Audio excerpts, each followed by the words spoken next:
Welcome to Political Beatdown, Ben Meiselas, Michael Cohen. Look, who better to talk to about what went down today than Michael Cohen? I was going to call you, Cohen, and just ask you, how are you doing? What went down? But I figured let's just do it live. So tell us, what's going on? All right. So let me be clear that I literally just came home and I receive a phone call from Ben and all excited. You know, what happened? What happened? The fireworks, what happened? I said, you know what? Before I share it with you, I think we should share it with the entire Brigader family. All right. Our entire political beatdown family. Here's something that was interesting. Political beatdown actually became a topic at the hearing.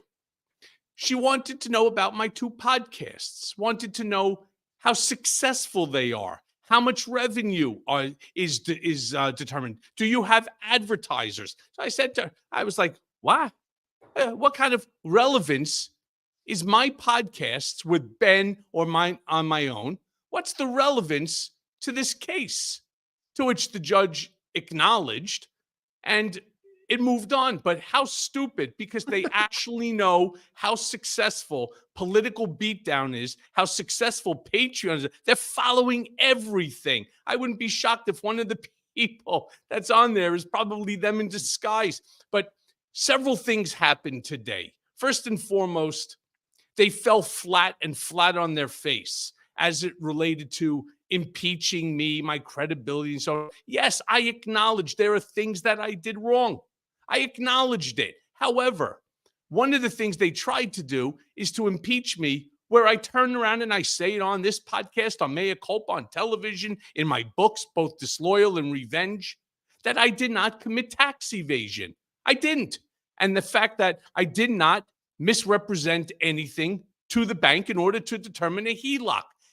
And so we tried to get in the Petrillo sentencing memo. That was my lawyer, which the judge truly ignored. And right now that's going to be briefed. So we'll see what happens with it down the road. But it makes no difference, because afterwards, the judge was asked by one of the attorneys.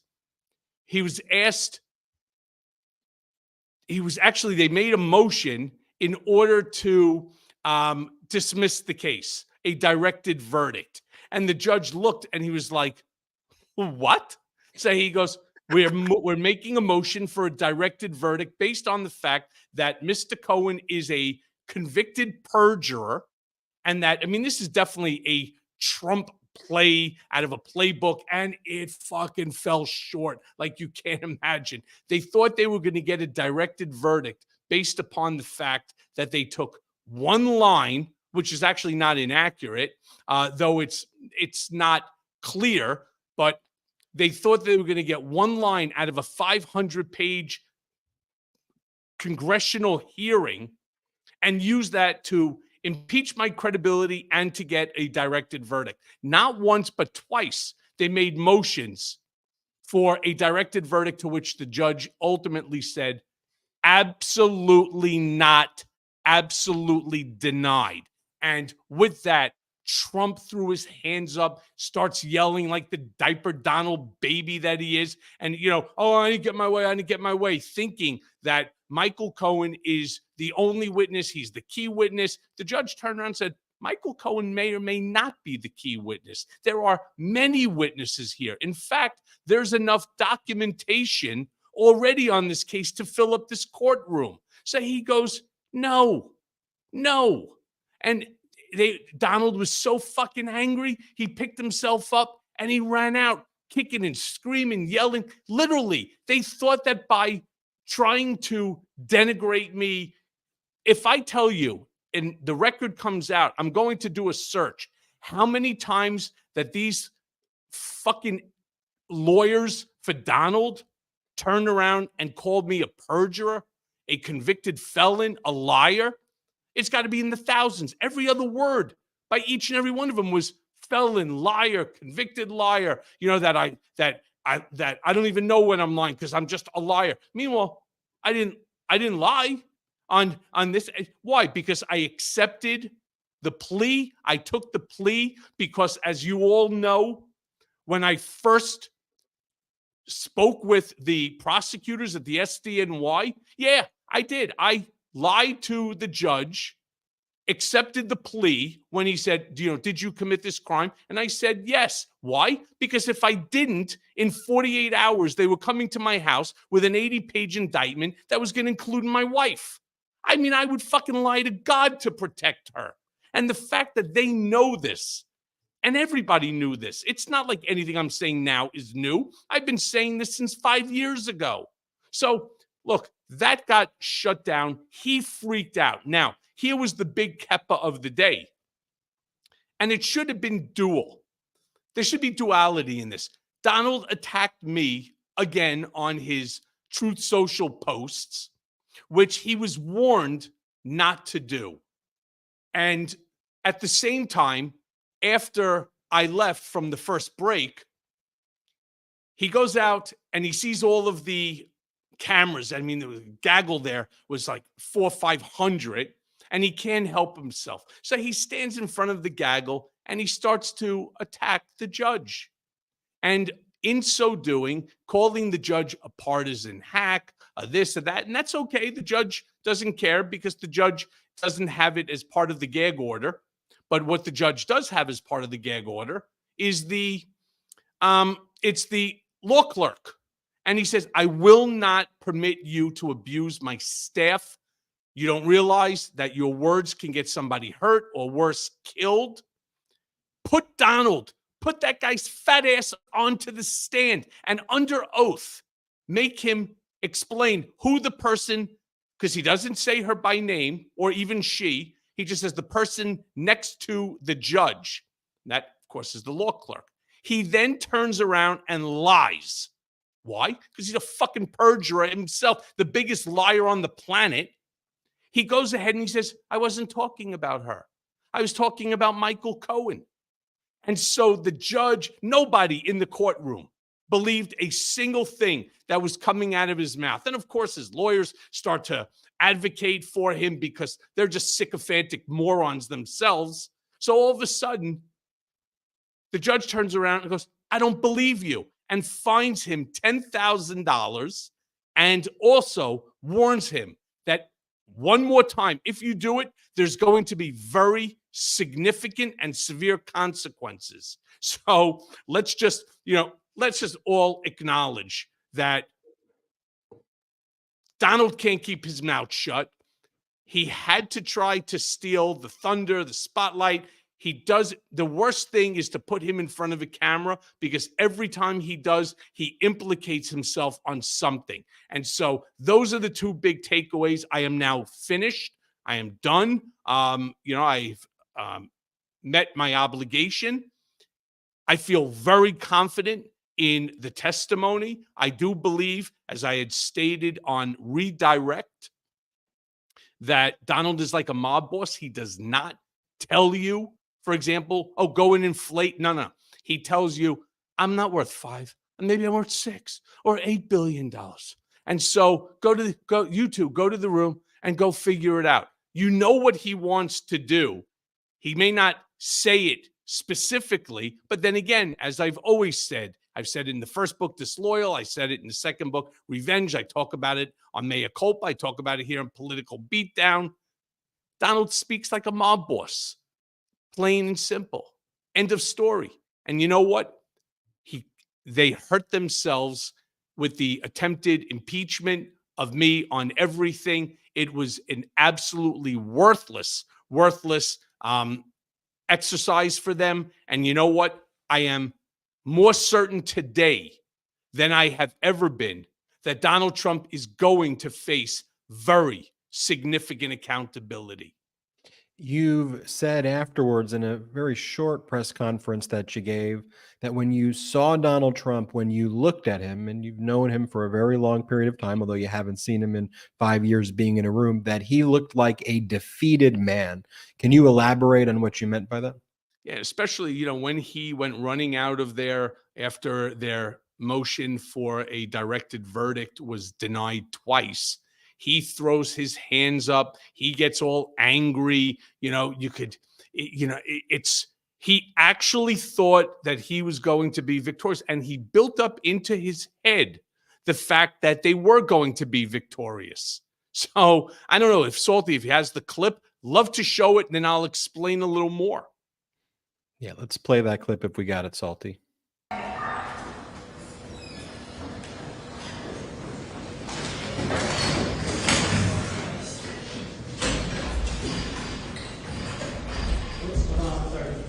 The witness just admitted that we won the trial, and the judge should end this trial immediately. Thank you.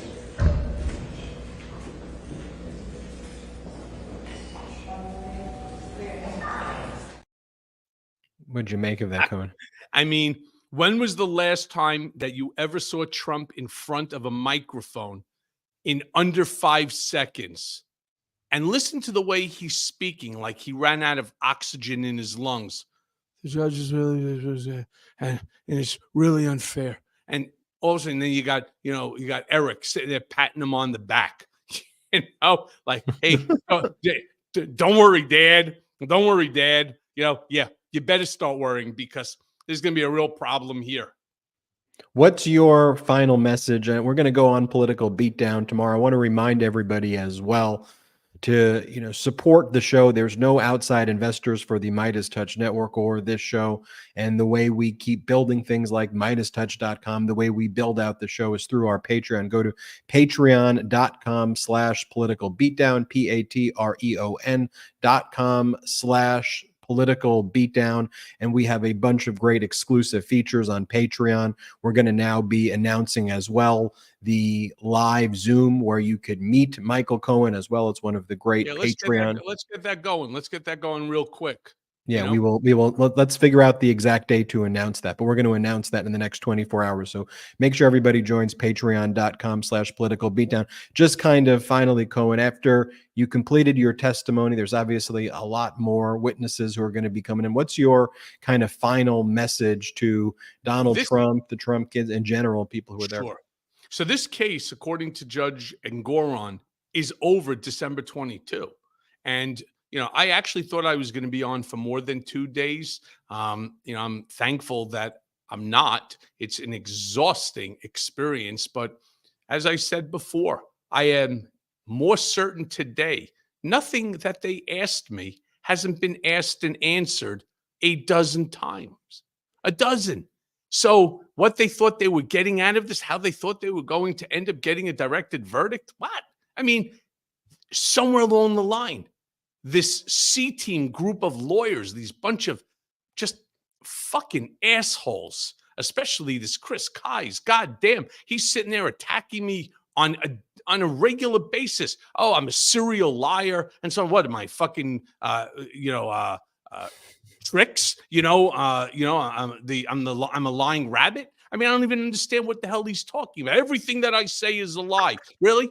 I was going to turn around, but I couldn't because, of course, I'm on the stand. Really? Was I lying when I said before Congress that Donald does not beat Melania, that he never beat her up in an elevator, which was a story? It's not true. Was I lying when I said that I do not believe that the story on the P tape, the one that took place in Russia, in Moscow, is legitimate? I think it's a lie. Was I lying then? What about all of the other things that I turned around that nobody seems? So look, he's just an asshole, right? How many times? 4 times he turned around. He told us that he has tested that he's been before the Supreme Court of the United States. So what? Neil Katyal's been up like what? 40 times? Big deal. I mean, if that's your practice, that's your practice. Good for you. How about this one, Mr. 4-time Supreme Court, attorney? You lost. And you're losing this case, and you're losing it miserably because whoever it is that's coming up with the strategy is as big an asshole as you. Because this isn't even a full beatdown, I can't even give him the 2-finger salute. Though, you know what? Fuck it. There you go. That's what you deserve, you stupid asshole, right? Keep your fucking opinions and your nastiness to yourself. And why don't you concentrate on trying to create an argument that could help your client? Instead, twice, the fucking idiot gets twice sanctioned. $5 grand and 10 grand. And the next one, I won't be surprised if Engoron, first of all, I don't think he's coming back. That's number one, because he can't help himself. You don't think he's even going to testify? No, I do not. He can't afford to testify. Any question that he refuses to answer becomes major news. And in all fairness, he lies about everything. It's funny that they're deflecting on me. This fucker even lied today to the judge. He lies with impunity. For God's sakes, Google it, my brigaders. Google it and see how many times did he lie to the American people during his 4-year administration, greater than 35,000.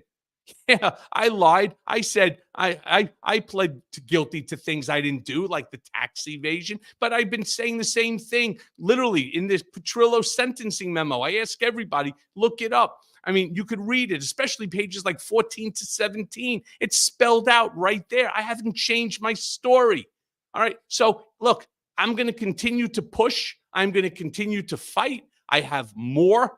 There's, as you know, in March, there's the criminal case, the District Attorney of New York case. So I got to, think about that too. But I will continue to push to ensure that Donald is held accountable, because you may have seen me yesterday in front of the gaggle when I said, this is not Michael Cohen versus Donald Trump or Donald Trump versus Michael Cohen, even if that's what he wants. This is all about holding him accountable.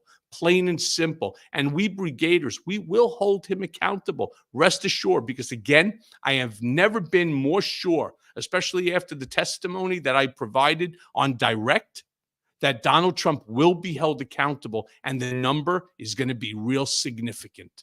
We'll leave it on that note. Tomorrow is our regularly scheduled Political Beatdown. We will see everybody there, 1:30 Pacific, 4:30 Eastern. Be there for Political Beatdown. We will also be doing our usual after shows tomorrow. We will be announcing when we will be doing our live Zoom. I want to thank everybody for watching. Make sure you go to patreon.com/political beatdown right now, patreon.com/political beatdown. You could message Michael Cohen directly, and you could meet Michael Cohen when we do our Zoom chat in the next. Have you ever noticed sometimes I'm like answering people at 1 o'clock in the morning? I really do answer everybody. I really do have a sleeping problem. And it's really, I could promise you, it's really Cohen. Listen, I'm not lying. I'm telling you, it is me. I am the one that's doing it. I give you my word on that one. Let me just say one last thing. As I have stated to on other episodes, that I am going to be moving the RSS feed away from where it is currently at on Political Beatdown, and I am bringing my RSS feed to the fastest growing news network that's out there. And I'm referring to the Midas Touch Network. I am going to join the Legal AFs, the Meiselas brothers, all of the top rated podcasts. Mea Culpa is joining Midas Touch Network as the host on the RSS feed starting November 1. So keep an eye out for it. Make sure that you subscribe to it. They are awesome. Thank you. And I certainly will be seeing our brigaders. I will be seeing especially our Patreon members very, very soon live. And we're going to have an open, frank, raw, and unfiltered conversation. So let's do it, brigaders. Thank you, Michael Cohen. It's going to be an honor to have you. Put your hands up. It's going to be an honor to have you here with Mea Culpa as well. And thank you, Cohen, for your courage and for all that you do for our democracy. That's patreon.com/political beatdown. Also, make sure you hit subscribe right now on our YouTube channel, and wherever audio podcasts are available, search Political Beatdown, and make sure you subscribe to Political Beatdown on audio as well. Have a great day, everyone. Michael Cohen, thank you so much. We'll see you next time on Political Beatdown. Shout out to the Midas Mighty.